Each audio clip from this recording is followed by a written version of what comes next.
Hello students. Shri Varthaman विद्यालय महसाणा से प्रस्तुत करता ज्योति चौहान। आज हम कक्षा 11वीं का हिंदी द्वितीय भाषा का प्रथम चैप्टर साधु देखो जग बोराना, यानी कि यहाँ पे कबीर जी कहते हैं कि देखो, ये जो जगत है वो जैसे पागल हो गया है ईश्वर को खोजने में। तो साधु देखो जग बोराना में पर प्रथम पहले हम कबीरदास का फोटो देखेंगे, जो एक स्टैम्प के रूप में अभी यहाँ पे मैंने प्रस्तुत किया है। कि वो देखो, हम कबीर जी को देख के ये मतलब जान सकते हैं कि वो कितने मशहूर थे कि आज उनको एक स्टैम्प यानी कि भारत की जो टिकट है उसके ऊपर उन्होंने स्थान प्राप्त किया है। कबीर जी का जीवन परिचय। तो कबीर जी जो थे वो भक्ति काल के निर्गुण धारा के ज्ञानाश्रयी शाखा के प्रतिनिधि कवि थे। कबीर जी जो है वो निर्गुण ब्रह्म को मानने वाले थे, यानी कि एक सगुण भक्ति होती है और एक निर्गुण भक्ति होती है। सगुण भक्ति में हम मूर्ति की आराधना करते हैं, मूर्ति को ही ईश्वर मानते हैं। और निर्गुण धारा तो यहाँ पे आत्मा रूपी जो ईश्वर की साधना करते हैं उसको निर्गुण भक्ति कहते हैं कि कबीर जी जो है वो एक ही ईश्वर को मानने वाले थे। हिंदू हिंदू धर्म में जैसे हम राम, श्री कृष्ण जैसे अलग अलग देवों की आराधना करते हैं, वैसे ही हमारे जो हिंदुस्तान है, हमारा भारत देश है, उसमें अलग अलग जाति संप्रदाय के लोग रहते हैं। वो अलग अलग ईश्वर की आराधना करते हैं। पर यहाँ पे कबीर जी जो है वो कहते हैं कि सभी के ईश्वर, सभी के मतलब धर्म के ईश्वर एक ही है, इसमें वो मानने वाले थे।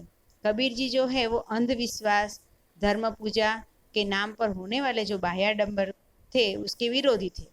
आडंबर यानी कि दिखावा करना, मुस्लिम लोग जैसे मस्जिद में जाना, रोजा रखना, उनके अलग अलग पहनावा पोशाक, उसी प्रकार हिंदुओं में जैसे ग्यारस पूनम के जो हम त्यौहार करते हैं, दीपावली वगैरह जो त्यौहार मनाते हैं उसमें अलग अलग देवों की जो आराधना करते हैं। और हिंदू के जो मतलब धर्म गुरु होते हैं वो अलग अलग तरह के तिलक लगाते हैं, साफा पहनते हैं, मालाएं पहनते हैं।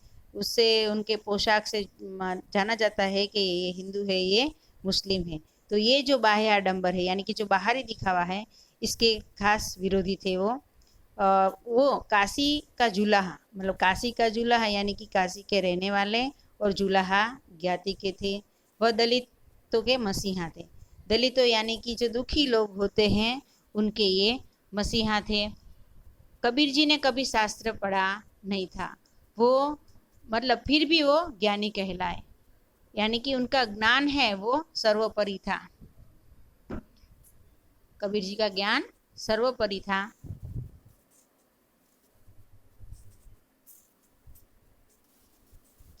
कबीर जी का हम जीवन परिचय देखते हैं कि कबीर का नाम, पूरा नाम कबीरदास था। उनका जन्म सन 1398 में माना जाता है। उनका जन्म स्थान लहरतारा यानी कि वाराणसी जो है उत्तर प्रदेश में थी, वहाँ का एक गांव है। उनके माता पिता नीमा और नीरू थे, जो वो उसके पालक पिता थे। गरीब का मतलब एक गरीब माँ उसके माता पिता थे।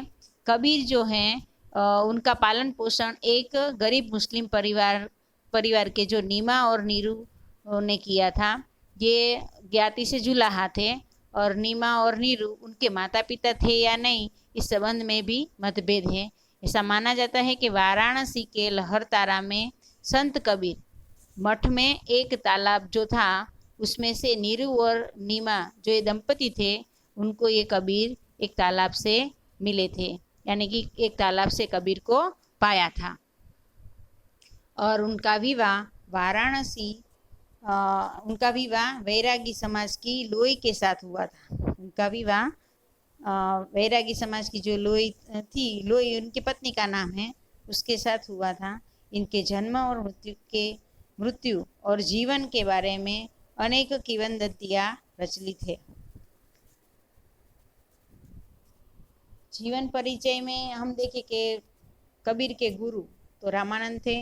उनकी कर्मभूमि काशी थी, यानी कि वो काशी में ही उन्होंने अनेक कार्य किए और उनका कार्य क्षेत्र यानी कि व्यवसाय से वो जुलाहे थे, यानी कि कपड़ा बुनने वाले। जो यहाँ पे फोटोग्राफ में आप देख सकते हैं कि कबीर जी कैसे मतलब एक धागे से कपड़े का निर्माण करते हुए हमें यहाँ पे दिखाई देते हैं। उनकी मृत्यु सन 1518 में काशी के पास मगहर शहर में हुई। यहाँ पे देखो, यहाँ पे पूरा जन्म यानी कि मृत्यु तक वो काशी में ही रहे, यानी कि मृत्यु होने का जो उनको पता चल गया कि अब मेरी मृत्यु होने वाली है, तब वो मगहर में गए। मृत्यु उनकी मगहर में हुई। ऐसा क्यों हुआ? क्योंकि कबीर जो थे वो लोगों के अंदर से जो अंधविश्वास था, जो उसको हटाने के लिए, उसको दूर करने के लिए ऐसी मान्यता थी कि काशी में हम हिंदू धर्म के लोग ऐसा मानते हैं कि काशी है वो जो एक चार धाम यानी कि ईश्वर के जो धाम हैं उसमें से एक माना जाता है। तो कबीर जी को जब पता चला कि अब मेरी मृत्यु होने वाली है, तो वो मगहर गए। मगहर क्यों गए? क्योंकि ऐसा था कि मगहर में लोगों की मान्यता थी कि जिस व्यक्ति की मृत्यु मगहर में हुई वो नरक में जाता है, और जिसकी मृत्यु काशी में हुई वो सीधा स्वर्ग जाता है। ये जो मतलब एक अंधविश्वास था, उसको दूर करने के लिए ही कबीर मगहर गए। मगहर गए, वहाँ पे उन्होंने अंतिम श्वास लिया और अलग अलग संप्रदाय के लोग वहाँ पे इकट्ठे हो गए और बोलने लगे कि ये तो हमारे गुरु है, ये तो हमारे गुरु है। जब कबीर की जो शव था उसके ऊपर जो चादर ओढ़ाई थी, उसको जब लोगों ने ली तो नीचे फूलों का ढेर था।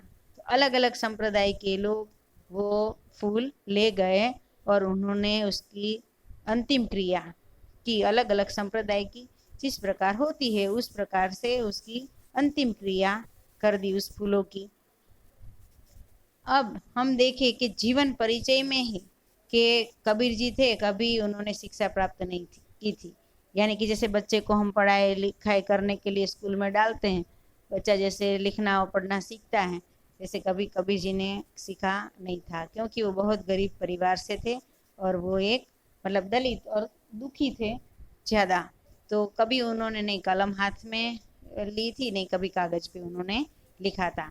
इनकी विधिवत साक्षर होने का कोई प्रमाण नहीं मिलता, मतलब विधिवत साक्षर थे या नहीं इसका कोई प्रमाण सबूत नहीं मिलता है। ये स्वयं कहते थे, कबीर जी स्वयं कहते थे कि ससी कागद कागद छुयो नहीं, कलम गई नहीं हाथ। ये खुद कहते थे। ससी यानी कि बाल रूप, जो बालक जब थे, वो युवान जब थे, तब उन्होंने कभी नहीं कागज हाथ में लिया था, नहीं कागज को कभी छुआ छुआ था और न कभी कलम हाथ में ली थी।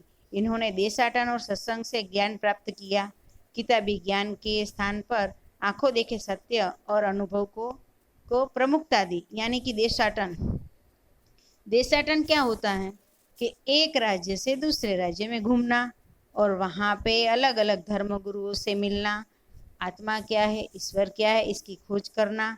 तो इस प्रकार उन्होंने अलग अलग मतलब संप्रदाय के धर्म गुरुओं से वो मिले और उन्होंने ज्ञान प्राप्त किया। पर वो जो धर्म गुरु थे अलग अलग संप्रदाय के, वो अलग अलग धर्म ग्रंथों को पढ़ते थे। जैसे मुस्लिम था तो वो कुरान पढ़ता था, हिंदू थे तो कोई रामायण, कोई भागवत, कोई गीता पढ़ता था। तो उसमें से उन्होंने ज्ञान प्राप्त किया, उन धर्म गुरुओं ने उस किताबों में से ज्ञान प्राप्त किया। पर कबीर जी जो थे वो कहते थे कि मैं तो कहता आखन की देखी, तू कहता कागज की लेखी। कबीर जी जो थे वो ना मतलब उनके ऊपर कई सवाल उठे गए कि कबीर हिंदू थे या मुस्लिम, कबीर हिंदू थे या मुस्लिम। यह सवाल आज भी जिंदा है। आज भी किसी को पता नहीं चला है कि कबीर कौन सी ज्ञाति के थे, हिंदू थे या मुस्लिम। जैसे साईं बाबा जो थे वो उसको भी हम आज तक नहीं जान सके कि वो वास्तव में क्या थे, कि वो हिंदू थे या मुसलमान। कबीर जी का पहनावा कभी सूफियों जैसा होता तो कभी वैष्णव जैसा। लोग समझ ही नहीं पाते थे कि वो असल में क्या है। साहित्यिक परिचय हम कबीर जी का देखें तो कबीर जी की जो भाषा थी वो घुमक्कड़ी थी और पंच खिचड़ी का मेल उसमें दिखाई देता था, और उनकी भाषा भी साधुक्कड़ी थी। तो ये कुमक्कड़ थे। कुमक्कड़ यानी कि अलग अलग राज्यों में घूमना और वहाँ से ज्ञान प्राप्त करना, और मतलब अलग अलग बोलियों, भाषाओं, शब्दों का मिश्रण उनकी रचनाओं में दिखता है। इसीलिए कबीर की रचनाओं में अनेक भाषाओं शब्द मिलते हैं, जैसे अरबी, फारसी, भोजपुरी, पंजाबी, बुंदेलखंडी, व्रज, खड़ी बोली आदि के शब्द उनकी जो रचनाएं हैं उसमें मिलते हैं। इसलिए कबीर जी की जो भाषा है वो पंचमेल खिचड़ी, पंचमेल यानी कि 5 प्रकार का मेल जो है अलग अलग भाषाओं का, वो उनकी रचनाओं में दिखता है। उनकी जो भाषा थी वो साधुकड़ी कहलाती थी। इनमें बोलचाल में सहजता और बोधकता है। कबीर जी का साहित्यिक परिचय हम देखें तो कबीर दास पर नाथों, सिद्धों और सूफी संतों की बातों का प्रभाव है। वे कर्मकांड और वेद विचार के विरोधी थे तथा जाति भेद, वर्ण भेद और संप्रदाय भेद के स्थान पर प्रेम, श्रद्धा और समानता का समर्थन करते थे। कबीर की हम रचनाएं देखें तो पहली है कि कबीर ग्रंथावली, और इनका प्रमुख ग्रंथ है बीजक, जिसमें साखी, शबद और रमेनी से संकलित है। तो कबीर ग्रंथावली का एक प्रमुख ग्रंथ है बीजक, जो जिसमें से ही यहाँ पे आपके अभ्यासक्रम में लिया गया है। तो पहले हम देखते हैं कि साखी क्या होता है, शबद क्या होता है और रमेनी क्या होता है। साखी, तो पहले हम साखी को देखते हैं कि इसमें ज़्यादातर कबीर दास जी की शिक्षाओं और सिद्धांतों का उल्लेख मिलता है। शबद, अब हम शबद को देखते हैं कि जैसे कबीर दास जी की यह सर्वोत्तम रचनाओं में से एक है। इनमें उन्होंने अपने प्रेम, अंतरंग साधना का वर्णन खूबसूरती से किया गया है। रमेनी, तो रमेनी में क्या होता है, छंद और चौपाई होती है। इनमें कबीर दास जी ने अपने कुछ दार्शनिक एवं रहस्यवादी विचारों की व्याख्या की है। जो रहस्यवादी विचार थे उसको व्याख्या के रूप में लिखा है, इसलिए यहाँ पे चौपाई और छंद में उनकी रचना मिलती है। साहित्यिक देन हम यहाँ पे देखें तो उनकी कुछ रचनाएं मैंने यहाँ पे ली हुई है, जैसे साधो देखो जगबोराना, जो आपके अभ्यासक्रम में दी गई है। उसमें एक पद है, सहज मिले अविनाशी, काहेरी नलिनी तू कुमिलानी, मन मस्त हुआ तब क्यों बोले, रहना नहीं देश बिराना है, कबीर की साखियाँ, हमन है इश्क मस्ताना और कबीर के पद। अब कठिन शब्दार्थ देखें तो यहाँ पे मैंने 4 स्लाइड पे लिए हुए हैं।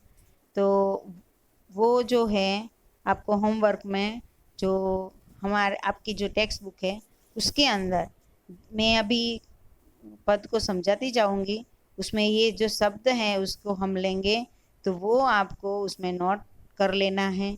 वो कठिन शब्दों के अर्थ आपको आपकी नोटबुक में लिखना है।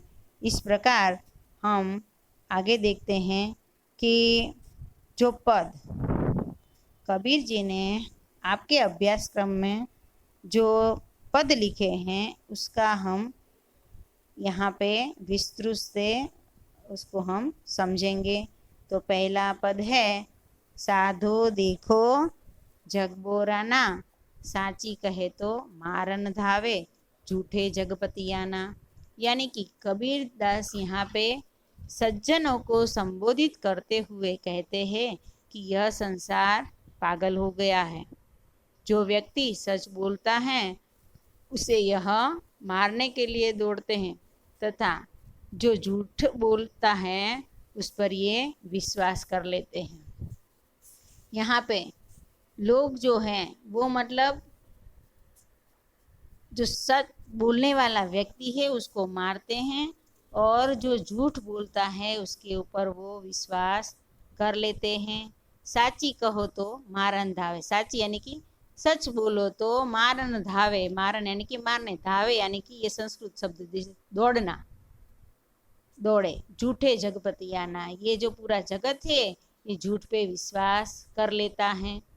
उसके बाद की जैसे पंक्ति है, हिंदू कहत राम हमारा, मुसलमान रहमाना, आपस में दो लड़े मरत है, मरम कोई नहीं जाना।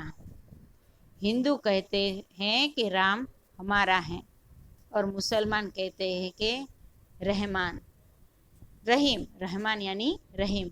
हिंदू कहते हैं कि उन्हें राम प्यारे हैं, तो तुर्क रहीम को अपना बताते, तुर्क यानी कि मुस्लिम लोग जो रहीम को अपना खुदा बताते हैं। दोनों समूह ईश्वर की श्रेष्ठता के चक्कर में लड़कर मर जाते हैं।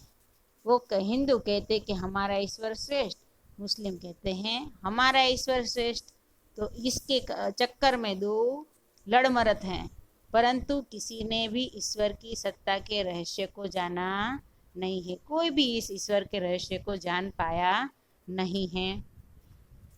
बहुत मिले मोहिनेमी धर्मी, प्राप्त करे असनाना, आत्म छोड़ी पसाण पूजे, तिनका थोथा ज्ञाना, आसन मारी डिम्ब धरी बैठे, मन में बहुत गुमाना। यहाँ पे हम देखते हैं कि कबीर जो कहते हैं कि कवि हिंदुओं के बारे में बतलाते हैं कि ऐसे लोग बहुत है जो नियमों का पालन करते हैं तथा धर्म के अनुसार अनुष्ठान आदि करते हैं। ये प्रातः उठकर स्नान करते हैं, ये अपनी आत्मा को मारकर पत्थर को पूजते हैं, वे आत्मचिंतन नहीं करते। हिंदू लोगों में ये हम देखते हैं कि हम रोज सुबह उठकर स्नान करते हैं और अपनी आत्मा को छोड़कर हम पत्थर की पूजा यानी कि जो मूर्ति पूजा है, जो भगवान के फोटोग्राफ होते हैं हमारे घर में, उसकी हम पूजा करते हैं। वे आत्मचिंतन नहीं करते, यानी कि जो उसकी आत्मा के अंदर कौन से जो भाव छुपे हुए हैं, काम क्रोध लोभ मोह, उसका वो चिंतन नहीं करते। उन्हें अपने ज्ञान पर घमंड है, उन्हें अपने ज्ञान पे घमंड है, परंतु उन्होंने कुछ भी ज्ञान प्राप्त नहीं किया है। यहाँ पे हिंदू लोगों की बात कर रहे हैं कि हमने कुछ भी ज्ञान प्राप्त किया नहीं है, ये तो हमारा केवल बाहरी दिखावा है। मुसलमान जो व्यक्ति है उसके विषय में कबीर बताते हैं कि उन्होंने अनेक पीर औलिया देखे हैं जो कुरान का नियमित पाठ करते हैं।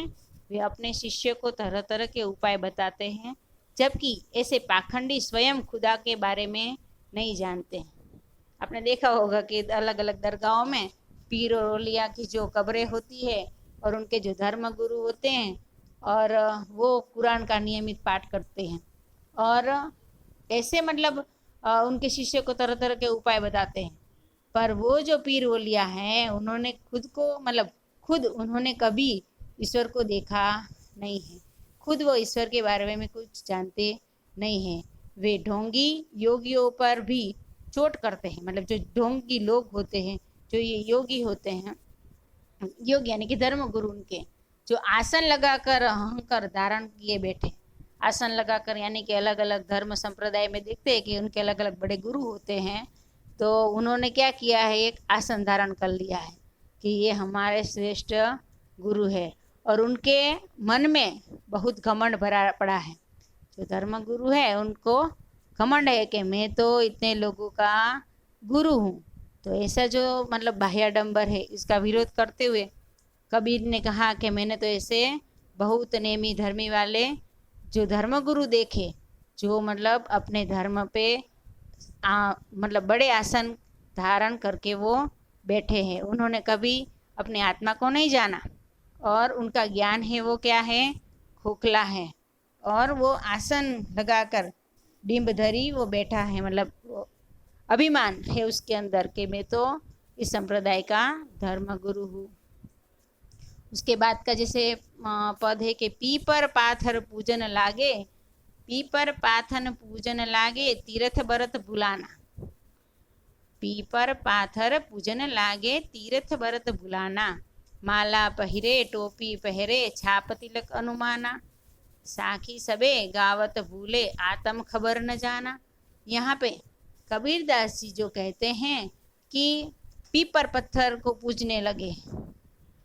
आपने देखा होगा कि हिंदू धर्म में हम पीपल की, तुलसी की पूजा करते हैं, पत्थर में भगवान शंकर की, कृष्ण की, राम की पूजा करते हैं। वे तीर्थ यात्रा आदि करके गर्व का अनुभव करते हैं। चार धाम जाके आए, बद्रीनाथ जाके आए, केदारेश्वर जाके आए, तो हम जाके आते हैं तो बहुत ही गर्व करते हैं, अनुभव का करते कि नहीं मैं तो यहाँ जाके आया हूँ, मैं तो वैष्णो देवी जाके आया हूँ, मैंने वहाँ के दर्शन किए हैं। तो हम क्या करते हैं, गर्व अनुभव करते हैं। वे ईश्वर को भूल जाते हैं कुछ लोग, मतलब वे ईश्वर को फिर कुछ दिनों, कुछ क्षण, कुछ दिनों तक उसका हमें उसकी याद रहती है हमारे अंदर, फिर हम उस ईश्वर को भूल जाते हैं। कुछ लोग टोपी पहनते हैं, माला धारण करते हैं, माथे पर तिलक लगाते हैं तथा शरीर पर छापे बनाते हैं। हमने ऐसे लोग बहुत सारे देखे होंगे जो धर्म गुरु होते हैं, तो उनकी टोपी भी अलग अलग तरह की रहती है। जैसे मुस्लिम की गोल, किसी की मतलब आपने देखा होगा अलग अलग प्रकार की टोपियाँ धारण करने वाले धर्म गुरु। और गले में क्या पहनेंगे, अलग अलग प्रकार की मालाएं उनके गले में होती है। और उनके जो सिर पे जो तिलक लगाया होता है उसमें भी विविधता पाई जाती है। आपने देखा होगा कि सबकी अलग अलग प्रकार के तिलकों के निशान हैं। शिव के मानने वाला अलग, फिर विष्णु को मानने वाले अलग। इस प्रकार अलग अलग जो संप्रदाय के लोग होते हैं उनके तिलक का निशान भी अलग अलग होता है। उस तिलक से हम अनुमान कर लेते हैं कि ये संप्रदाय का है। उसके बाद शरीर पर छापे बनाते हैं। छाप भी शरीर पे अलग अलग प्रकार की होती है, ऊपर लिखवाते हैं जय श्री राम न हर हर भोले। इस प्रकार की जो छापे बनवाते, टैटू बनाते हैं, उससे भी हमें पता चलता है। वे साखी व शब्द को गाना भूल गए हैं। साखी और शब्द जो वास्तव में जो है उसको हम भूल गए, वो हमें कुछ याद होता नहीं है, तथा अपनी आत्मा के रहस्य को नहीं जानते हैं कि वास्तव में मैं कौन हूँ, कहाँ से आया हूँ और कहाँ मुझे जाना है। और इस संसार में ईश्वर ने मुझे ये मनुष्य योनि दी है, तो आत्मा रूपी मुझे लोगों का क्या करना है, भला करना है, कल्याण करना है, दुखी लोगों की हमें मदद करनी है। ये हमारा एक कर्तव्य होता है। जो एक मनुष्य योनि हमें प्राप्त हुई, तो मतलब लोगों के दुख में क्या करना, हाथ बटाना, यानी कि दूर से देख कर तमाशा देखने का काम होता नहीं है। पैसा बहुत है हमारे पास, पर जरूरतमंदों को अगर हम मदद कर सकते हैं तो वो धन हमारा सार्थक होता है, वो संपत्ति हमारी सार्थक कहलाती है। इसी प्रकार हम देखें कि इस संसार के जो लोगों को सांसारिक जीवन पर घमंड है, पैसे वाला होगा वो ज़्यादा ऊंचा चलेगा, जो गरीब होगा उसको किस निगाह से देखते हैं, अरे तो यार फटा टूटे कपड़े पहने इसके, ये और मेरा मेरा स्टेटस देखो, मैं कैसा हूँ ये कैसा है, मतलब एक प्रकार का घमंड। ये ऊंचे हैं, हम मतलब मैं ज़्यादा ऊंचा हूँ, ये लोग गरीब हैं। इस प्रकार से मतलब हम देख सकते हैं कि इसमें घर घर मंत्र जो देन फिरत है, माया की अभिमाना, गुरुवा सहित शिष्य सब बूढ़े अंतकाल पछताना। यहाँ पे हम देखें कि कबीर जी कहते कि समाज में पाखंडी गुरु घर घर जाकर लोगों को मंत्र देते फिरते हैं। जो गुरु करेंगे वो तो एक मंत्र दक्षिणा हमें देते ही हैं। उन्हें सांसारिक माया का बहुत अभिमान है। संसार की जो माया यानी कि सब कुछ आ गया उसमें, खाना पीना रहन सहन, जिसका अच्छे से होगा उसको ज़्यादा अभिमान होगा कि नहीं मैं तो पैसे वाला हूँ। ऐसे गुरु वह शिष्य सब अज्ञान में डूबे हुए, एक अज्ञानता है, ये एक मतलब उनके अंदर ज्ञान नहीं है, वो एक अज्ञान में डूबे हुए, ऐसा कबीर जी कहते हैं। इन सबको अंतकाल में पछताना पड़ता है। आपने देखा कि बहुत सारे ऐसे बड़े बड़े लोगों ने यहाँ पे मनुष्य योनि उनको मिली, तो वो सब कुछ उन्होंने एंजॉय किया, पैसा प्रॉपर्टी सब कुछ, नाम शोहरत सब कमाया, पर उसने कभी आत्मा रूपी ज्ञान प्राप्त नहीं किया। तो जब मृत्यु की घड़ी निकट आई तब उसको पछतावा हुआ कि मैंने खुद को तो कभी जाना ही नहीं। कबीरदास जी कहते हैं कि संतो वे सब माया को सब कुछ मानते हैं। यानी कि कबीरदास जो कहते हैं कि जो संत है वो माया को ही सब कुछ मानता है। यानी कि आप उसको मिलने के लिए गए, मंदिर गए या मस्जिद गए, कहीं पे भी गए, तो आपका जो धर्म गुरु है वहाँ पे आपको कुछ ना कुछ भेंट सौगात लेके जाना पड़ता है। तो जो आपके प्रश्न हैं वो जल्दी से सॉल्व हो जाते हैं तथा ईश्वर भक्ति को भूले बैठे हैं। यहाँ पे जो व्यक्ति उस धर्मगुरु के पास आया उसको ईश्वर रूपी ज्ञान उसको देना है, पर ये बात तो वो भूल ही जाते हैं। इन्हें इन्हें कितना ही समझाओ ये नहीं मानते। धर्मगुरुओं को कितना भी समझाओ पर ये मानते नहीं है। सच यही है कि ईश्वर तो सहज साधना से मिल जाते हैं, हमें कहीं पे भी जाने की जरूरत नहीं है। आत्मा रूपी ईश्वर को अगर हमने जान लिया तो ये हमारा धर्म यानी कि हमारी ये भक्ति, ये साधना, ये मनुष्य योनि जो मिली है उसको हम सार्थक कर लेंगे। यानी कि ईश्वर जो है वो हमारी अंतर आत्मा में ही है, उसी को हमें जानना है। उसको हमें मंदिर, मस्जिद, गिरजाघरों में ढूंढना नहीं है। बहुत देखे पीर ओलिया, पढ़े किताब कुराना। यहाँ पे कबीर जी कहते हैं कि अरे मुरीद कबर बतलावे, अनहु खुद न जाना। कबीर जी कहते हैं कि मैंने ऐसे बहुत से पीर ओलिया देखे हैं जो क्या करते हैं, किताबें पढ़ते हैं, यानी कि कुरान पढ़ते हैं, कोई गीता पढ़ता है। इस प्रकार कुरान पढ़ते हैं, उन्हें अनुयायी बनाते हैं। कुरान यानी कि आपने देखा होगा कि उसमें पूरी भाषा अलग होती है, वो पूरी भाषा उसके अंदर अलग होती है। उनके बच्चों को वो मतलब वो भाषा सिखाने के लिए भेजते हैं उनके गुरुओं के पास। तो और जो सीख जाता है उसको वो अपने अनुयायी बना लेता है, यानी कि अपना शिष्य बना लेते हैं। और उन्हें मृत्यु का भय दिखाते हैं कि अगर तू ये नहीं सीखेगा तो नरक जाएगा, ऐसा भय धर्मगुरु उनको दिखाते हैं। वे लोगों को मजार में बुलाते हैं, मजार यानी मस्जिद में बुलाते हैं, लेकिन वे खुद कुछ नहीं जानते हैं। धर्मगुरुओं ने उनको वहां पे बुला लिया, धर्म का ज्ञान दे दिया, किताबें कुरान पढ़ाना सिखा दी, पर वो खुद ईश्वर क्या है उसको वो जानते नहीं है। हिंदू की दया महर, तुर्क की दोनों घर से भागे। यानी कि हिंदू की दया महर, तुर्कन की दोनों घर से भागी। वह करे जिबह जो झटका मारे, आग दो घर लगी है।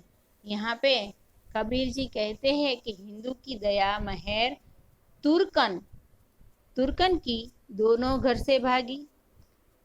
वह करे जीवह तो झटका मारे, आग दो घर लगी है। यहाँ पे दोनों के घर आग लगी है, हिंदू और मुस्लिम के घर। कबीर कहते हैं कि हिंदू की दया की भावना है और मुस्लिम की कृपा दृष्टि की, इन दोनों के हृदय से गायब हो गई है। यहाँ पे देखो कि हिंदुओं की मतलब क्या उनको भाव रखना है, दया का भाव रखना है, यानी कि दुखी लोगों पे दया करनी, जरूरतमंद व्यक्ति है उसको मदद करी, तो वो उसके अंदर जो दया का भाव होता है कि दुखी लोगों को देखकर उसके अंदर दया उत्पन्न होना।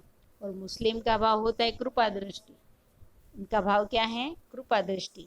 यानी कि ये दोनों के हृदय से गायब हो गई, नहीं हिंदू में दिखाई देती है नहीं मुस्लिम में दिखाई देती है। मुसलमान जानवरों को हलाल करते हैं, हमने देखा होगा कि वो मांस मटन जो खाते हैं उसके अंदर क्या होता है, जानवरों को हलाल किया जाता है, हलाल करना यानी कि मारना। और हिंदू झटका, झटका यानी कि एक बार में ही सिर को धड़ से अलग कर देना। हिंदू क्या करते हैं, जैसे युद्ध हुआ तो उनकी तलवार इतनी धारदार रहती है कि एक ही झटके में इंसान का जो सिर होता है वो धड़ से अलग कर देते हैं, यानी कि मार देते हैं। दोनों अपनी अपनी नैतिकता भूल गए। यहाँ पे कबीर जी कहते हैं कि हिंदू और मुस्लिम जो है वो दोनों अपनी नैतिकता भूल गए हैं, यानी किसी के अंदर वो नैतिकता दिखती नहीं है। अब इसके बाद कि यह विधि हसत चलत है, हमको आप कहावे सियाना। कहे कबीर सुनो भाई साधु, इनमें कौन दीवाना। तो यहाँ पे यह विधि हसत चलत है, हमको आप कहावे श्याना, कहे कबीर सुनो भाई साधु, इनमें कौन दीवाना। तो कबीर जी कहते हैं कि ये लोग मेरी बातों पर हंसते हैं। कोई संप्रदाय या धर्म के लोग होंगे तो वो कबीर की इस बात पे कभी यकीन नहीं करते थे, और जब ये बोलते थे तो ये संप्रदाय के लोग उनके ऊपर हंसते थे और अपने आप को बुद्धिमान कहते थे। उनको बोलते थे कबीर को कि आपके अंदर कुछ भी ज्ञान नहीं है, आपसे तो हम बुद्धिमान हैं कि जो हम इतने शास्त्रों का ज्ञान हमें पता है। कबीर कहते हैं कि हे भाइयों, आप ही बताइए कि इनमें पागल कौन है। यहाँ पे कबीर जी कहते हैं कि मैंने जो ये सारे पद लिखे गए, इसमें मैंने आपको ये पूरा सार समझाया, तो आप बताओ कि मैं पागल हूँ या वो लोग। तो यहाँ पे कबीर जी कहते हैं कि भाइयों आप ही बताए कि इनमें से पागल कौन है। इस प्रकार हमने साधो देखो जग बोराना में अलग अलग धर्म संप्रदाय के बारे में जो कबीर जी ने जो ज्ञान प्राप्त किया था उसको हमने यहाँ पे सीखा। तो इसका जो स्वाध्याय है वो आपको आपकी नोटबुक में लिख लेना है। कठिन शब्दों के जो अर्थ दिए गए हैं वो भी आपको आपकी टेक्स्ट बुक के अंदर लिखना है, और उसके बाद समझ गए उसके बाद नोटबुक के अंदर भी ये कठिन शब्दों के अर्थ लिख लेना है। अस्तु।